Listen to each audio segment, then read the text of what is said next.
Welcome back to the our bar chart and the pie charts and the Venn diagrams lessons. Graph interpretation. We have completed the bar graph lessons in our last episode. This is the second episode of the graph interpretation lesson. Now this is the pie chart. Pie charts. Some people say the P chart, but commonly most people around the world say the pie chart, right? Pie chart is like this. Pie chart is like this. This is the pie, the circle, and then we illustrate facts, information like this through the pie chart.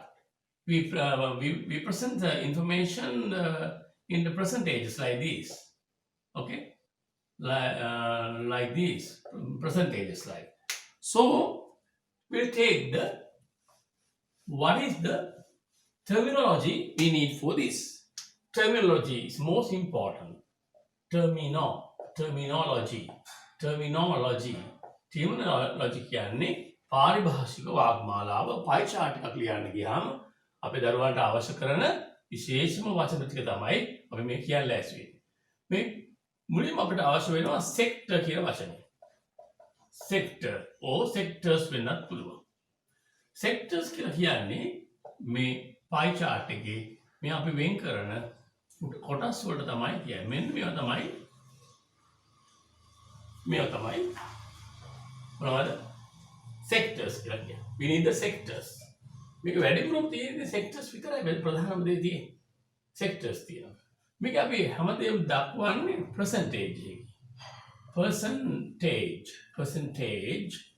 ප්‍රතිශතය percentage. Percent කියන්නේ ප්‍රතිශත. Percent කියන්නේ ප්‍රතිශත. මේක නාමපදයක්, මේක නාම විශේෂණයක්. Percentage percent.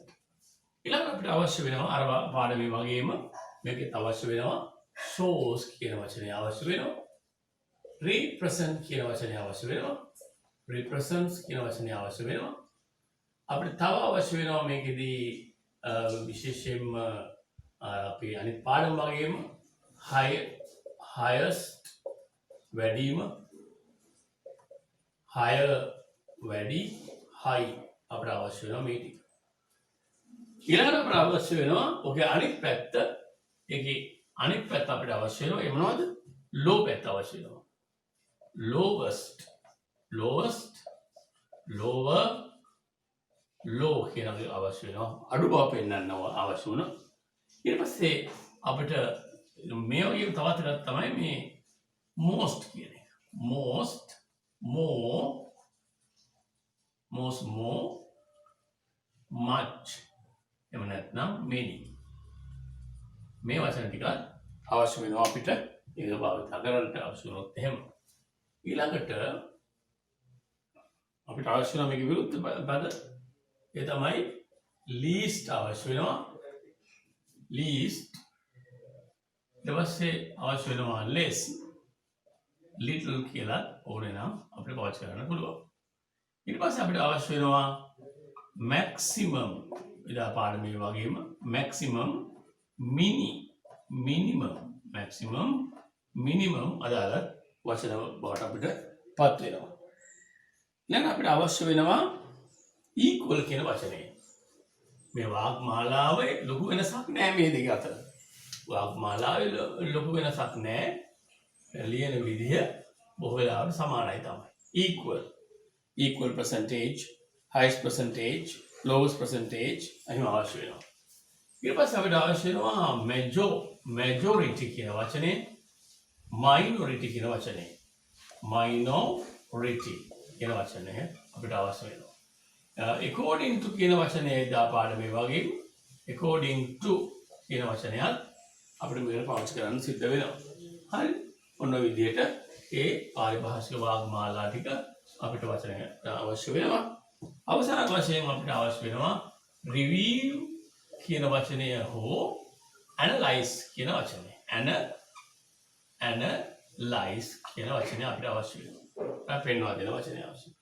ඔය වාග්මාලා ටික පාවිච්චි කරලා අපි ලෑස්ති වෙන්නේ කොහොමද පයි chart එක විස්තරාත්මකව තේරුම් ගන්න ලියන්න කියලා කියා දෙන්න ලෑස්ති. ලකුණු 10ක් ගන්න පුළුවන් ප්‍රශ්නයක්. අනිවාර්යයෙන්ම වගේ හැම අවුරුද්දකම සාමාන්‍ය පෙළට උසස් පෙළට විෂයන්ත ක්‍රම එනවා. ඒ විතර නෙමෙයි මේවා උසස් අධ්‍යාපනය භාෂා විෂයන් කරන අයට මේ වගේ ඒවා එන විශ්වවිද්‍යාලවලදී කඩේ විභාගවලදී මේ වගේ ප්‍රශ්න අපිට එනවා. මේවා ජාත්‍යන්තර වශයෙන්ම පිළිගත් ප්‍රශ්න වර්ගයක් තමයි මේ chart interpretation කියන පාඩම. එහෙනම් අපි දැන් සූදානම් වන්නේ මේ තොරතුරු අරගෙන යම්කිසි ප්‍රශ්නයක් අරගෙන ඒ ප්‍රශ්නය ඔබට කියා දෙන්න. මම තෝරාගෙන තියෙනවා පසුගිය සාමාන්‍ය පෙළ විභාගයේ ආපු ප්‍රශ්න පත්‍රයක ප්‍රශ්නයක්.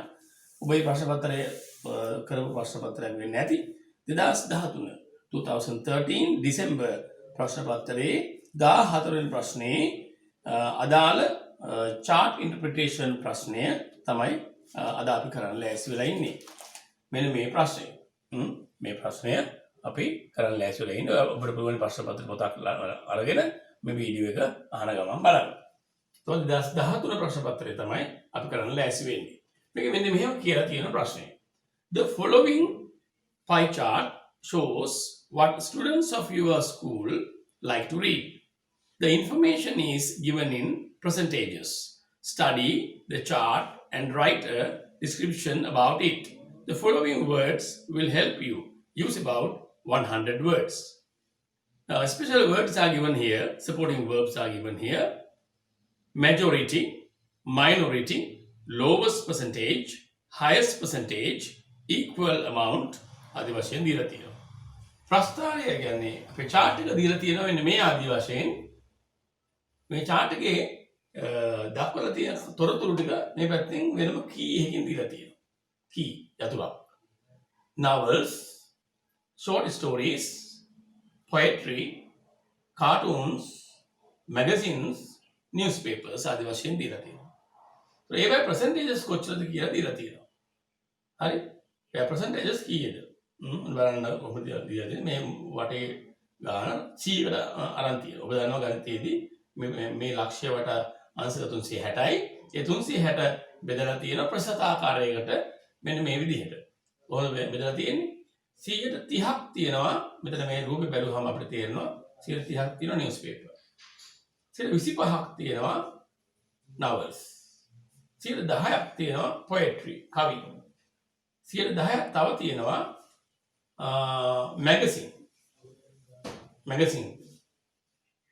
magazine තියෙනවා. ඒ වගේම තව තියෙනවා 5ක් දීලා තියෙනවා cartoons පිළිබඳව. දැන් මේ තොරතුරු ටික අපි ප්‍රස්තාරය විස්තර කරන්න ඕනේ අපි දන්න විධිමත් ක්‍රමයකට. විධිමත් ක්‍රමයක් තියෙන ප්‍රශ්න පත්‍රයකට මේක ලියන්න. ඒ නිසා මේ විධිමත් ක්‍රමයට ප්‍රශ්නය කරන හැටි අපි දැන් බලන්න ලෑස්ති වෙන්නේ. හොඳයි. එහෙනම් මේ ප්‍රශ්නය අපි ලියන්න සූදානම් වෙනවා. පළමුව අපි කරන්නේ දී ඇති තොරතුරු ටික අපි ලියා ගන්න එක. අපිට දීලා තියෙනවා ප්‍රශ්න හඳුන්වා දීමේදී කොටසක්. ඒ කොටසම අපි පොඩක් වෙනස් කරලා අපි මෙතෙන්ට ගන්නවා. ඔබ දැනගන්න ඕනේ පළවෙනියෙන් දීලා තියෙන වාක්‍යය අපි මෙතෙන්ට ඕන හැටියට නිර්මාණය කරගන්න. ඔන්න මම වාක්‍ය වෙනස් කරනවා. The following කියන වෙනස් කරනවා this කියලා. This pie chart. This pie chart shows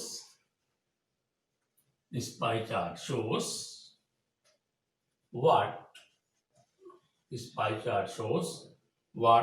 the students of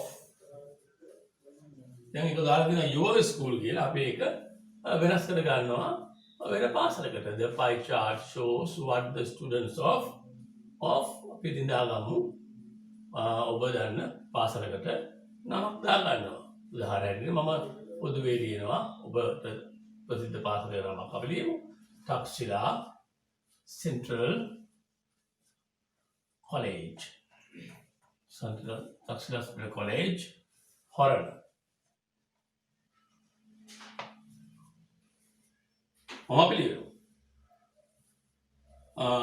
Right.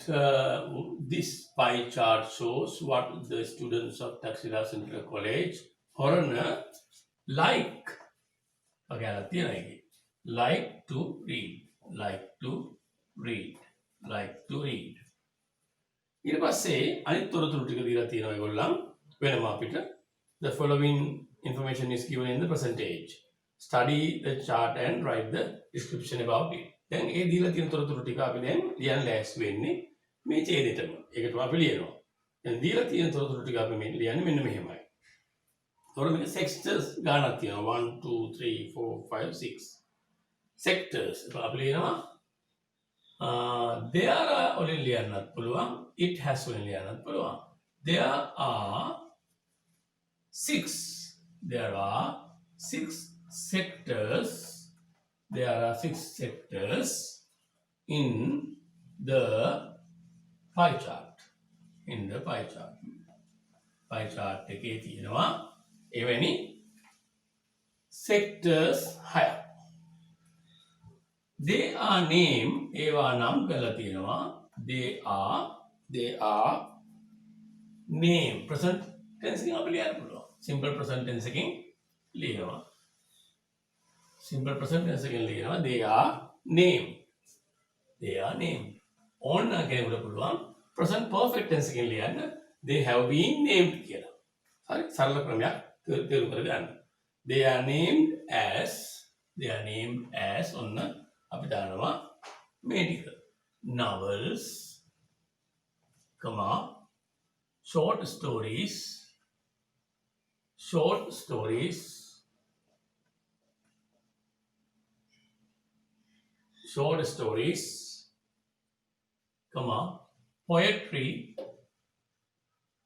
poetry, cartoons,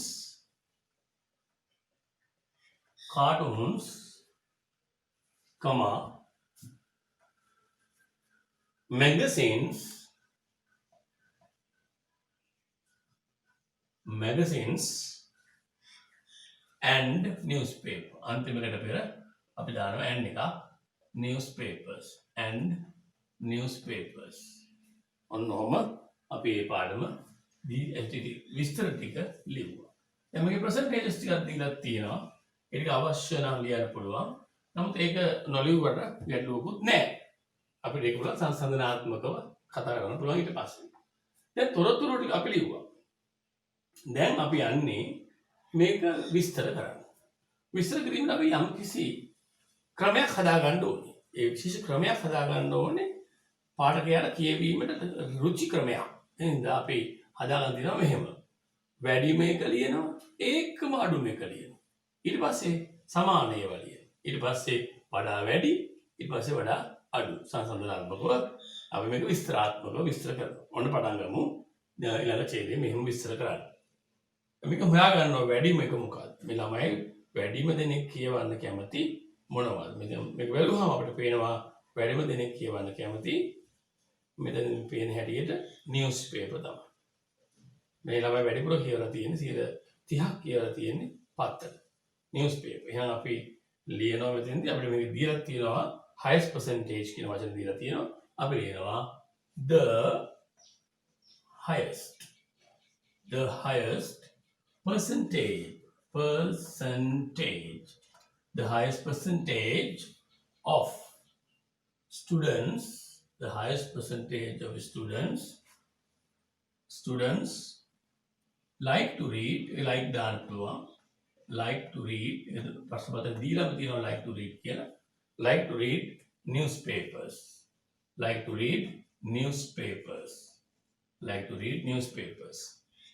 හරි දැන් හොයාගන්නවා ඒකම හොයාගන්නවා අපි අඩු මේක 5ක් දීලා තියෙනවා 5ක් තියෙන කාටුන්ස්. එහෙනම් අපි දෙනවා මෙතනටම මේ විරුද්ධ අදහස හොඳට කැපිලා පේන්න the lowest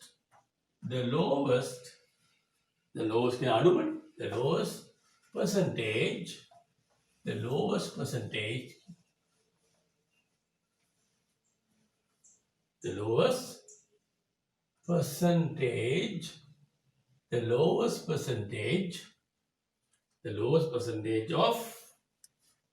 of students ශිෂ්‍යයන්ගෙන් the lowest percentage of students like to read like to read like to read like to read cartoons. ඔන්න දැන් එතකොට සංසන්දනාත්මකව වෙනස නිකම්ම පේනවා. අය පෙන්වන්න දෙයක් නැහැ. ඉබේටම පේනවා අපි ලියපු විදිහට. highest කියන ලියුවා lowest කියන ලියුවා. දැන් ඔබට පුළුවන් ඊළඟ අදියරට යන්න හිතේ හදා ගන්න ඕනේ. එහෙම ලියන්න පුළුවන් මේ පිළිවෙල පරිපලයක් වගේ හිතේ තියා ගන්නවා. දැන් අපි ලියන්නේ equal එක.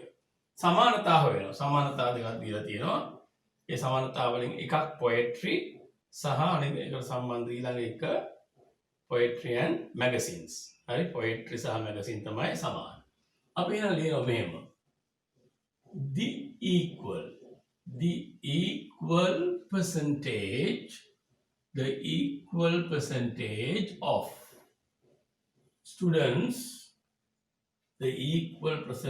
of students like to read on both can the name both poetry and magazines.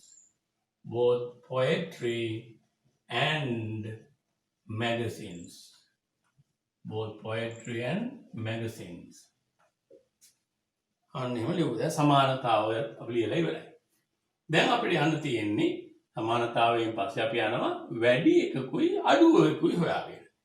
වැඩි එකකුයි අඩු එකකුයි. මට හිතෙනවා මෙතනදී මේ ෂෝට් ස්ටෝරි 20ක් තියෙනවා. 10ක් තියෙනවා. එතකොට මැගසින් ෂෝට් ස්ටෝරි වැඩියෙන් කියවනවා මැගසින් වලට වඩා. ඒකට වැඩි දෙනෙක් කියවනවා. අපිට මෙතන හම්බ වෙලා තියෙනවා නෑ මුද්දිර නෑ අපිට. අපි හදාගමු. අපි දන්නවා දැන් ලියන විදිය. ඒකට දැන් high නෙමෙයි අපිට ඕන වෙන්නේ higher. හරි. අපි දැන් ලියනවා the higher වඩා වැඩි. The higher percentage of students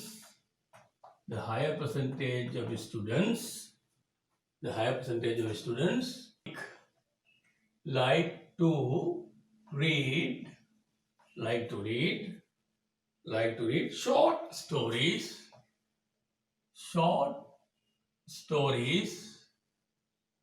short stories only now present here then අපි දානවා magazines කියවනවට වඩා short story කියවන්න ළමයි වැඩියෙන් කැමති. ඔන්න අපි දැන් වැඩි එකකුයි අඩු එකකුයි ගත්තා. දැන් අපි යනවා අඩු එකකුයි වැඩි එකකුයි හොයාගෙන. එතකොට මට හිතෙනවා මෙතනට ගිහිල්ලා ගන්න poetry කියන්නේ කවි. poetry එකයි මම ගන්නවා නවකතාවයි. කවි පොතයි නවකතාවයි ගන්න. ඒතර කවි අඩුයි නවකතාව වලට වඩා.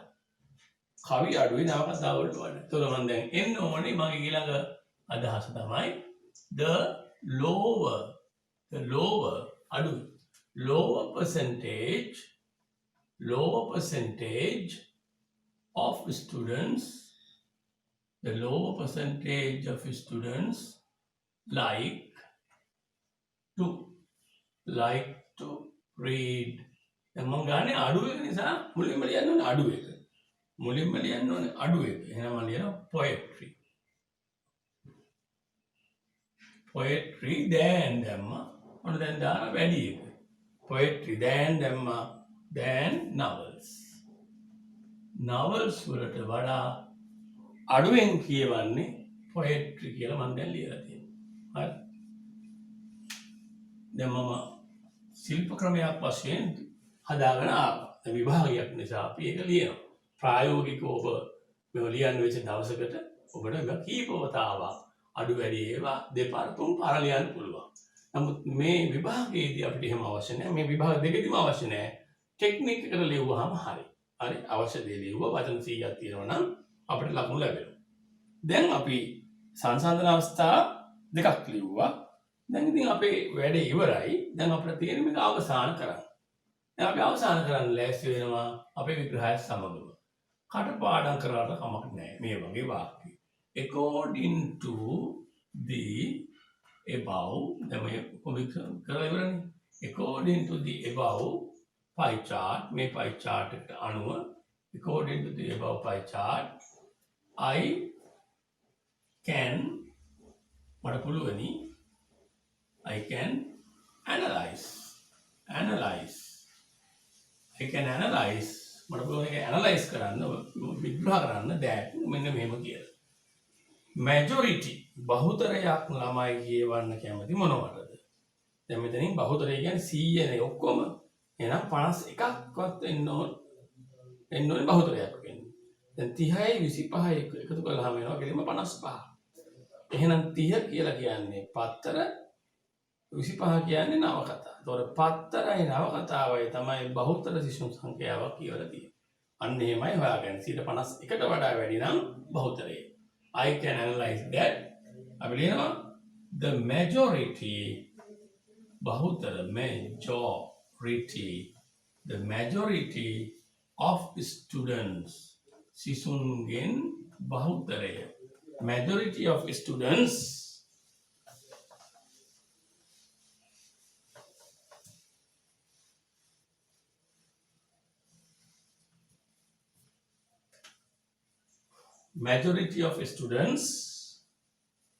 like to read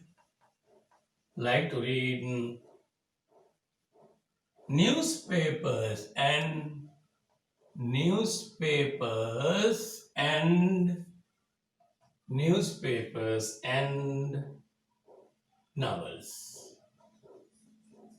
ඔන්න විග්‍රහ කරා. දැන් ඒකම අපිට පුළුවන් කියන්නේ මේකේ අනිත් පැත්ත. 55ක් මේ පැත්තට තියෙනකොට 45ක් තියෙනවා අනිත් පැත්ත. ඒ තමයි majority නෙවෙයි sorry minority. The minority සුළුතරයක්. Minority of students සිසුන්ගෙන් සුළුතරයක් minority of students like to read on කියවන්න කැමති like to read අපි දැන් මේ අනිත් එක දාගන්න මොනවද තියෙන්නේ like to read short stories ලියාගෙන යනවා දැන් තියෙන දේ ලියනවා short stories poetry cartoons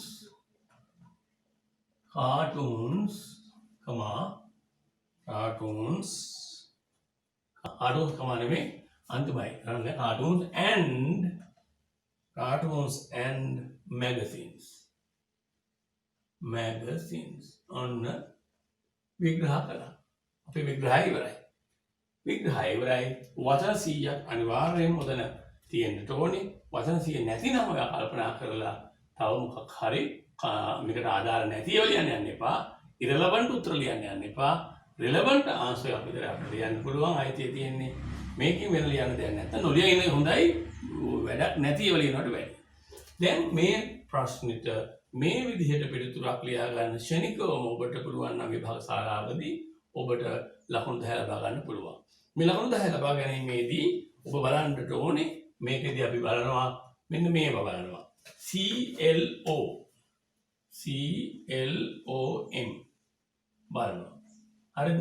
C කියන්නේ content අන්තර්ගතය. මේ දීපු තොරතුරු ටික අවශ්‍යයෙන් අන්තර්ගත වුණාද? language භාෂාව. මේ භාෂාව පාවිච්චි කරනකොට මේ තියෙන ව්‍යාකරණ වාක්‍ය රටා අදාළ වාක්‍ය රටා terminology වාග්මාලාව වගේ දේවල් බලනවා. organization කියලා කියන්නේ අපි පාවිච්චි කරන එකට සංවිධානය කරේ කොහොමද කියලා අපි බලනවා ඔයගොල්ලෝ මේ තොරතුරු ටික ගන්න පිළිවෙලකට අපි දැන් කියා දුන්න සංවිධානය කරන්න හැටි. ඊළඟට mechanism මේ language mechanism භාෂාව පාවිච්චි කරද්දී ඒකේ තියෙච්ච විරාම ලක්ෂණ ආදී වශයෙන් ඒවා ඡේද වෙන් කිරීමක් වචන අතර පරතරයක් අකුරු වල විදිහක් ලිවීමේ යාන්ත්‍රණය කොහොමද කියන එක සොයා බලලා ලකුණු 10යි දෙන්නේ මේකට ලකුණු 3යි මේකට ලකුණු 3යි මේකට 2යි මේකට 2යි එහෙනම් තමයි 10ම හැදෙන්නේ. ඒතකොට ලකුණු 10ම ගන්න නම් ඔබ ඒව ඔක්කොම කල්පනා කරලා ලියන්නට ඕනේ. එහෙමනම් එහෙම කල්පනා කරලා තොරතුරු හදාගන්න. ඔබ යම් විදිහකින් කන්ටෙන්ට් අඩු කළොත් මේක දෙකක් හෝ එකක් වෙන්න පුළුවන්. ඔබ ලැන්ග්වේජ් ගිහිලා ව්‍යාකරණ වරද්ද ගත්තොත්, ස්පෙලිං වරද්ද ගත්තොත්, අකුරු වල ප්‍රමාණ වෙනස් කරගත්තොත් ඔබට ඒකේ ලැන්ග්වේජ් එක කපන්න පුළුවන්. දෙක හෝ එක හෝ බිඳුව වෙන්න පුළුවන්. සංවිධානයේට ලකුණු දෙකක් දෙනවා. ඒක බොහෝ යාට ලබා ගන්න පුළුවන්. මම මේ කියාපු සංවිධානයේ හරියට ලිව්වොත්. අනිත් ඒවා ඉතින් ලිවීම කලා වශයෙන් කරලා පුරුදු වෙලා තියෙන්න ඕනේ. එහෙමනම් ඔන්න ඔබට මේ විභාගයේ ඕලෙවල් විභාගයේ වගේම ඒ විභාගයේ ලකුණු 10ක් පිරිසිදුව ලබා ගන්න පුළුවන් ප්‍රධාන ප්‍රශ්නයකට උත්තරයක් අපි සාකච්ඡා කළා.